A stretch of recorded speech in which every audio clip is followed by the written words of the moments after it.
Hi guys, how are you all doing? I hope you're having an amazing day. Today I'm here with a mental health update video. It's been a while since I last did one. In fact, I think it's been years. So yeah, I thought it would be relevant to update you guys on what's been going on in terms of my mental health. So yeah, let's get going. So basically, as you may know, and if you have watched my past videos on mental health, I suffered from depression.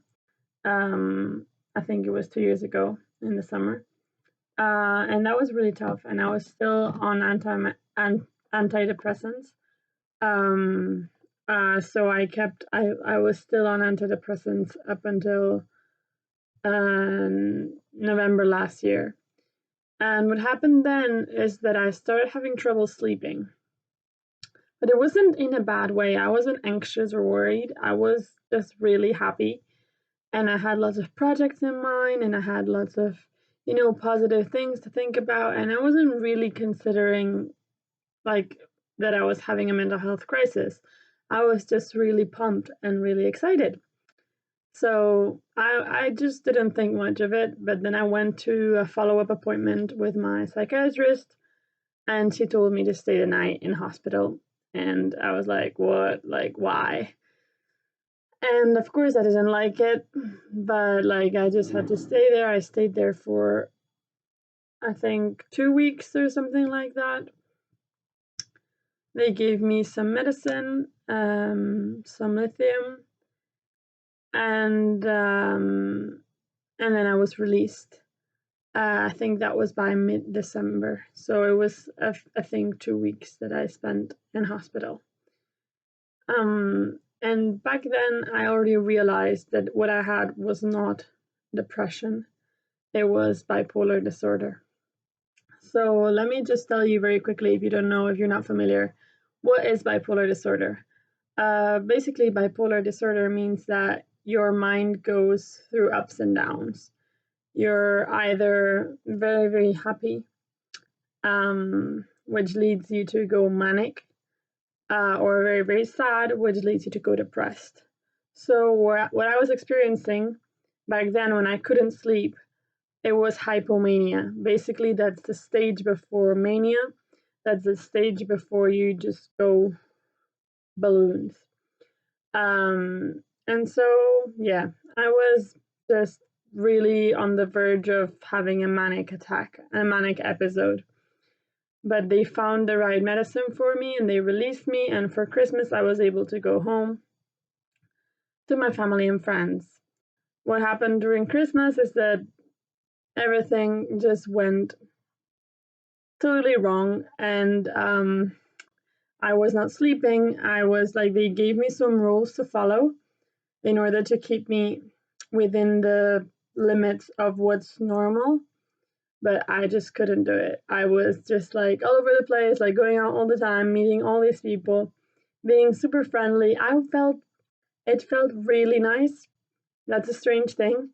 It felt really nice, but I was on the verge of being really bad. But it felt nice. So it's just very strange to talk about these things because part of me remembers very vividly the feelings that came along with that state of mind. But then I realized how bad it went after that. So what happened next is that one bright morning, basically I started having delusions. So I started thinking about, religious delusions. I thought that my mom was the Virgin Mary, and a bunch of other things that, like, everything made sense inside of my head. And I was very convinced that, that everything was the way it had to be. Like, it was also a Christmas holidays, so everything made sense. And like, I had been enlightened by God, and it's a lot of things that happened. And basically what happened is that I had to rush back to the hospital because I was having a manic attack. because I hadn't slept in a couple of days. And I just wouldn't manage to sleep even with my medication for sleeping. My brain just wouldn't have it. Like I would not go to sleep. Um, so then I was rushed into hospital thinking that I was the Virgin Mary or like that I was some God sent or something. And of course, this is not the case. I'm just a regular old person, and I've never believed in God at all. So, like, it was just so bizarre. Like, it's just bizarre that people who have delusions in bipolar, they're often religious delusions. And we don't know why. It's just like what our mind does. Um, and so, yeah, I was internalized. I was hospitalized in that hospital again. And the stay was very long because they could not find the right medication for me. I was still very much delusional for a long time. And it wasn't easy. I was really lucky to have very nice healthcare professionals by my side that played Taylor Swift for me, that encouraged me throughout the way. I also met some nice people in the hospital. But of course, some of them were also pretty bunkers. Like they were also mental health patients. So you need to be kind of careful who you associate with because, you don't know, you never know who's more crazy than you. Because at one point, I was believing anything that people told me. I was a bit like a sponge. I would just, and I was also, I never wanted to shut up. Like I never wanted to sleep. I had to be tied to the bed at several points, especially in the beginning.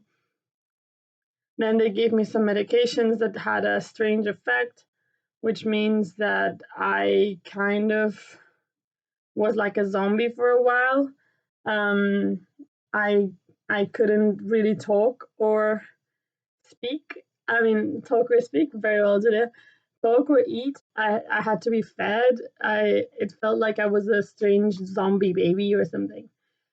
And this was all throughout COVID, so my parents couldn't come and see me. And I was just 3 months there, like I had no clue what was happening to me. Because at some points I knew that what had happened to me. I was like more, I don't know, I was more clever. And some other points I was just like a baby. I was like, what the fuck? Like just leave me, like let me go. Like why can't I go? Because I also met some friends, but then they were allowed to leave, but I wasn't allowed to leave. And I felt like it felt like fucking Hotel California. It felt like prison. It really does. Like I could make a separate video about how mental health institutions can feel like a prison. But of course, I feel bad because the mental health professionals, some of them, they're really good, and especially the ones I had.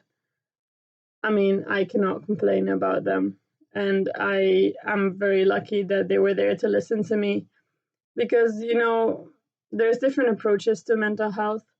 Some of them are basically the pharmaceutical approach where you just take the pills and that's it.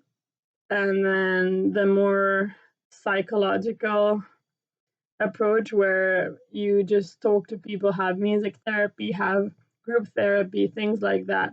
And in my hospital, it's not really, they don't really invest in that kind of thing.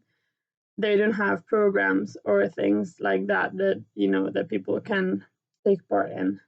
So it's basically the nurses, they can sort of organize little things for people to do.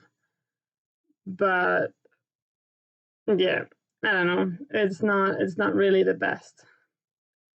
But anyway, that's the thing that I wanted to share with you guys today. So basically I was manic for a while. Now I'm back to normal area of life. Hopefully I'll never be manic again because it's really a stressful thing. I told you that being hypomanic was good, but it's if what's coming next is being manic. I don't want it at all, because it's like when you're manic, you just lose everything. You see the light, and then nothing else makes sense, and you're just like stuck in a dream. It's like being stuck in a lucid dream where like you see everything very vividly and clearly, but everyone else tells you, shut up, what you're saying is not real. And so that's what I wanted to share with you guys today. I hope you guys enjoyed this video, and yeah, if you have any questions or you want to know anything else about bipolar disorder, make sure you ask me. I'm no expert by any means, but I mean, I like to read about the topic, and I like to just talk to I also have relatives who have this disorder. Oh my God, can I speak?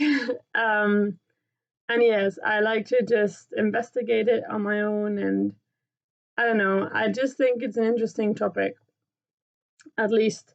And I think bipolar disorder is not as common as depression.